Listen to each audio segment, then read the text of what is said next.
All right, everyone, gather round. Farming, growing stuff from the ground is super important, but running a farm isn't easy. It's really, really hard. There are so many challenges that can make you want to give up. But don't worry, in this video, we're going to talk about these farming problems. We'll explore 7 common challenges that farmers face, and most importantly, how to solve them and build a successful farm. So get ready and let's get started. The first challenge is one that's been around forever: bad weather. One minute it's sunny, the next there's a huge hailstorm. Droughts, floods, late frosts. Farmers deal with it all. I once had sheep hiding in my kitchen during a blizzard. So what can you do? You can't control the weather. You need to be prepared. Plant crops that can handle tough weather. Use good irrigation systems, the kind that water your crops perfectly. And get crop insurance. It's like a safety net when your crops get ruined by a storm. Next, we have the pests and diseases. These tiny invaders can wreak havoc on your crops, turning your hard work into a feast for them. They come in many forms, each with its own way of causing damage. Insects, fungi, bacteria, they all want to eat your crops. These pests are relentless and they can multiply quickly, spreading from plant to plant, field to field. It's a constant battle to keep them at bay. It makes you want to use every pesticide you can find. The shelves are lined with products promising to eliminate these pests, but using too many chemicals can harm the environment and even your crops. But wait, there's a better way that doesn't involve using too many chemicals. It's about being smart and strategic. Consulting experts and using resources wisely can make a big difference. It's called Integrated Pest Management, or IPM. This approach combines different methods to control pests in a more sustainable and effective way. This means using different ways to control pests.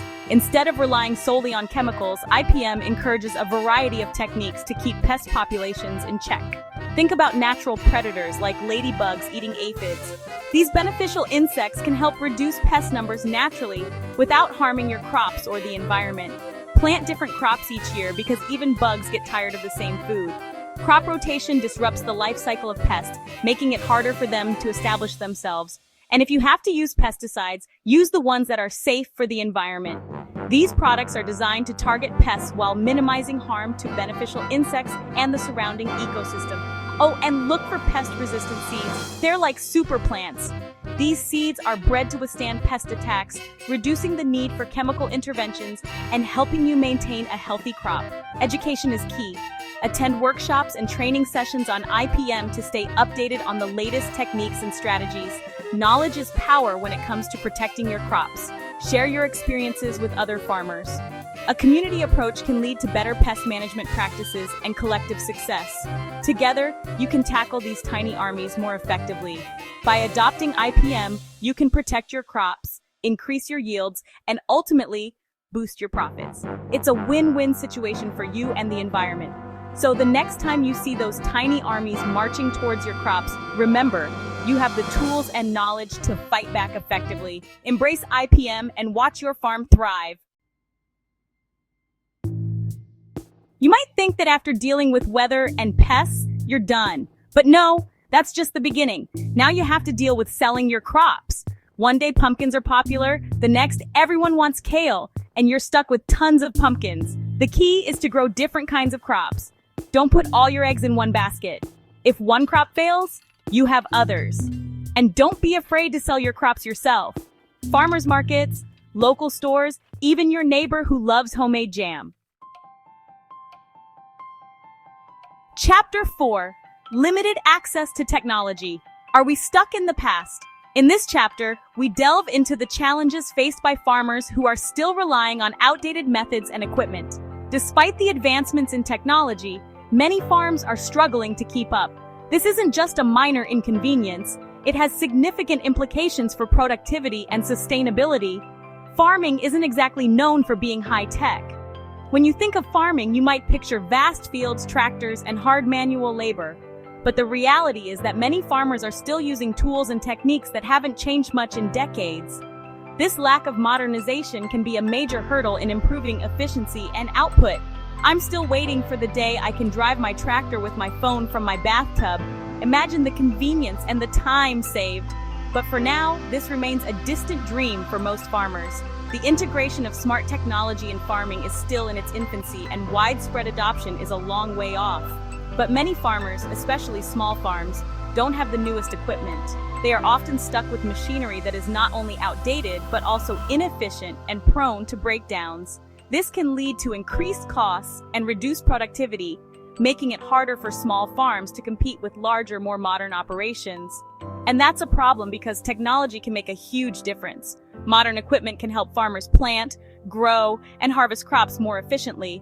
It can also reduce the physical strain on farmers, allowing them to focus on other important aspects of their work. The benefits of modern technology in farming are clear, but the path to acquiring it is not always straightforward. It can help you grow more crops and make farming easier. So what's the answer? How can farmers bridge the gap between traditional methods and modern technology? The solution isn't simple, but there are several avenues to explore. There are government programs and loans, but the paperwork is a nightmare. Navigating the bureaucracy can be overwhelming, and many farmers don't have the time or resources to deal with it. However, for those who can manage it, these programs can provide much-needed financial assistance to invest in new technology. Another option is to work with tech companies. Many tech companies are eager to collaborate with farmers to test and refine their products. This can be a win-win situation, as farmers get access to cutting-edge technology and tech companies get valuable feedback to improve their products. They always want to test their new gadgets on farms. This can be an excellent opportunity for farmers to try out the latest innovations without a significant financial investment. It also allows them to see firsthand how these technologies can benefit their operations. You could be the first person with a strawberry picking robot. Imagine the possibilities of having robots handle some of the more labor-intensive tasks on the farm. This could revolutionize the way farming is done, making it more efficient and less physically demanding. Or you can share resources with other farmers. By pooling resources, farmers can access equipment and technology that would otherwise be out of reach. This collaborative approach can help small farms stay competitive and sustainable. That's what communities are for. Working together, sharing knowledge and resources, and supporting each other can make a significant difference. In the end, the goal is to ensure that all farmers have the tools they need to succeed, regardless of the size of their operation. This next challenge is like forgetting to take care of your car. Imagine leaving your car out in the elements, never changing the oil, and ignoring all the warning signs. At first, it might seem like everything is fine. You can still drive it, and it gets you from point A to point B, but over time, the neglect starts to show. The engine begins to sputter, the tires wear out, and eventually your car will break down completely, leaving you stranded. You might be okay for a while, but eventually your car will break down. The same principle applies to the land you farm. If you don't take care of your soil, it will degrade over time. This isn't something that happens overnight, but the consequences can be severe and long-lasting. I'm talking about soil degradation. Soil isn't magic. It's a complex ecosystem that requires proper management and care. When soil is neglected, it loses its fertility, structure, and ability to retain water. This leads to erosion, reduced crop yields, and ultimately, barren land that can't support life. It's alive and needs care. Healthy soil is teeming with life, from earthworms to beneficial bacteria and fungi. These organisms play a crucial role in breaking down organic matter, cycling nutrients, and maintaining soil structure. When you take care of your soil, you're fostering a vibrant ecosystem that supports plant growth and resilience. Overuse and chemicals can ruin your soil. Excessive use of chemical fertilizers and pesticides can disrupt the natural balance of the soil ecosystem. These chemicals can kill beneficial organisms, reduce soil organic matter, and lead to the buildup of harmful residues. Over time, this can result in soil that is less productive and more prone to erosion and degradation. So, how do you prevent this? The key is to adopt sustainable farming practices that promote soil health and minimize negative impacts. This involves a combination of techniques that work together to maintain and improve soil fertility, structure, and biodiversity. Sustainable farming is the answer. By using methods that work with nature rather than against it, you can create a more resilient and productive farming system. This includes practices like crop rotation, cover cropping, reduced tillage, and organic farming. Plant different crops each year. Crop rotation helps to break pest and disease cycles, improve soil structure, and enhance nutrient availability. By rotating crops, you can reduce the need for chemical inputs and promote a healthier soil ecosystem.